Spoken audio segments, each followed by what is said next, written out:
प्यारे बच्चों, आज हम कक्षा छठी हिंदी व्याकरण अध्याय 2 में वर्ण के भेद के बारे में पढ़ेंगे। लास्ट टाइम बच्चों हमने वर्ण के बारे में पढ़ाई की थी कि वर्ण वह छोटी से छोटी ध्वनि होती है जिसके टुकड़े नहीं किए जा सकते, और जब वर्णों को एक समूह में लिखा जाता है तो उसे क्या कहते हैं? वर्णमाला। उसे वर्णमाला कहा जाता है। और हमारी वर्णमाला में बच्चों कितने वर्ण हैं? कुल 44 वर्ण हैं। 44 वर्णों में 11 स्वर और 33 व्यंजन होते हैं। आज हम वर्ण के भेद के बारे में पढ़ेंगे कि उच्चारण की दृष्टि से वर्ण 2 प्रकार के होते हैं। उच्चारण का मतलब है बच्चों बोलना, कि जब हम इन वर्णों को बोलते हैं तो इनको 2 भागों में, 2 भेदों में बांटा जाता है। नंबर 1 है स्वर और नंबर 2 है व्यंजन। आज हम स्वर के बारे में समझते हैं कि स्वर क्या हैं। स्वर वे वर्ण हैं जो बिना किसी अन्य ध्वनि की सहायता के बोले जाते हैं। इसका मतलब है बच्चों स्वरों का जो उच्चारण है उसमें हमें किसी अन्य वर्ण की सहायता नहीं लेनी पड़ती। इनका उच्चारण बिना किसी अन्य वर्ण की सहायता के किया जाता है। इनका उच्चारण करते समय हवा बिना किसी रुकावट के मुख से बाहर निकलती है।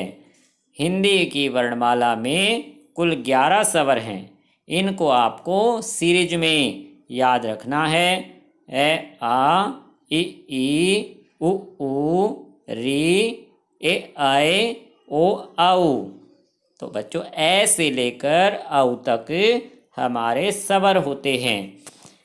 इनको बोलते समय मुख से जो ध्वनि निकलती है, मुख से जो हवा निकलती है वह बिना रुकावट के निकलती है। इसीलिए कहा गया है कि बिना किसी अन्य ध्वनि की सहायता के बोले जाते हैं, यानी कि स्वतंत्र रूप से बोले जाते हैं। अब बच्चों इन स्वरों को भी आगे 3 भागों में बांटा गया है, तो स्वर के भी भेद बन जाते हैं कि उच्चारण की दृष्टि से स्वरों के निम्नलिखित भेद होते हैं। नंबर 1 ह्रस्व स्वर। जिन वर्णों के उच्चारण में या जिन स्वरों के उच्चारण में बहुत कम समय लगता है वे ह्रस्व स्वर कहलाते हैं। ये संख्या में 4 हैं। ए, ई, उ, री।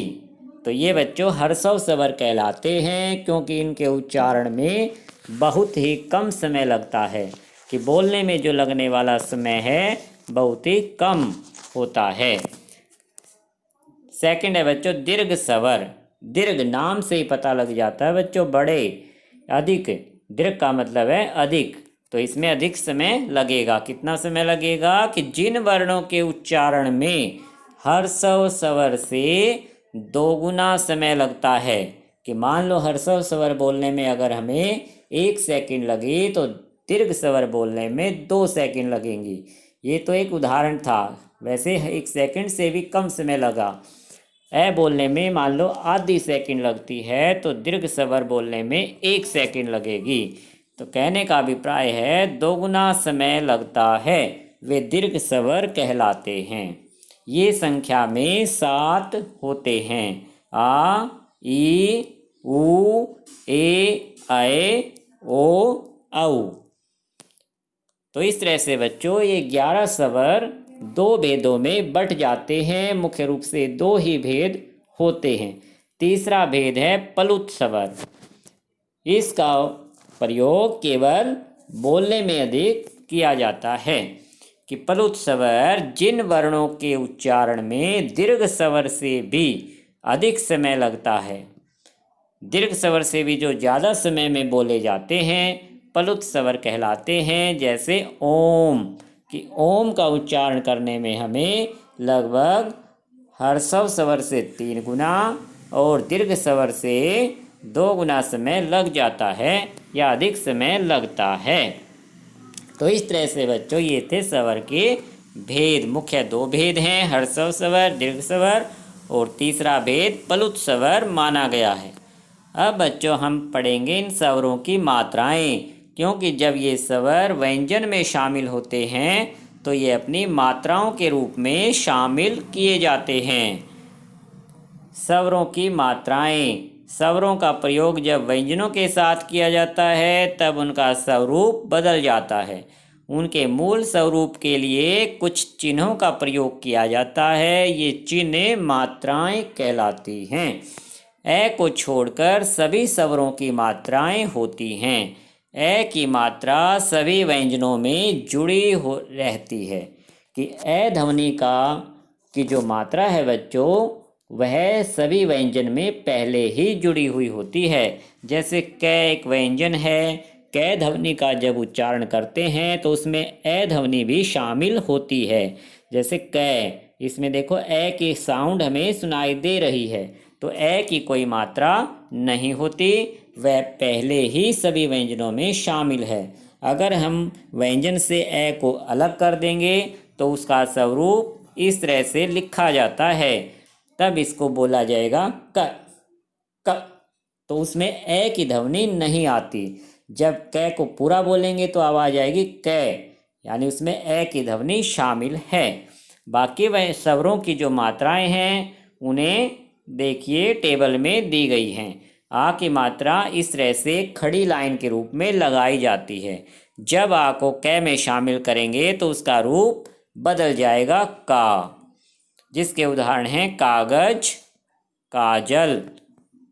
ई, जब छोटी ई की मात्रा लगती है तो क का स्वरूप इस तरह से लिखा जाएगा कि। इन मात्राओं को आपने अच्छे से पढ़ लेना है कि किस तरह से कौन से स्वर की मात्रा बनती है और उसे व्यंजन में किस तरह से शामिल किया गया है और उनसे बनने वाले शब्द। तो व्याकरण को पढ़ने का उद्देश्य यही है बच्चों कि हमें भाषा का शुद्ध ज्ञान हो जाए। इन मात्राओं का शुद्ध ज्ञान करने के लिए इस टेबल को आप कम से कम 2 बार अवश्य रिवाइज करें और इन शब्दों को लिख कर देखें। आज बच्चों आपको यहीं तक पढ़ना है। अच्छा बच्चों, धन्यवाद।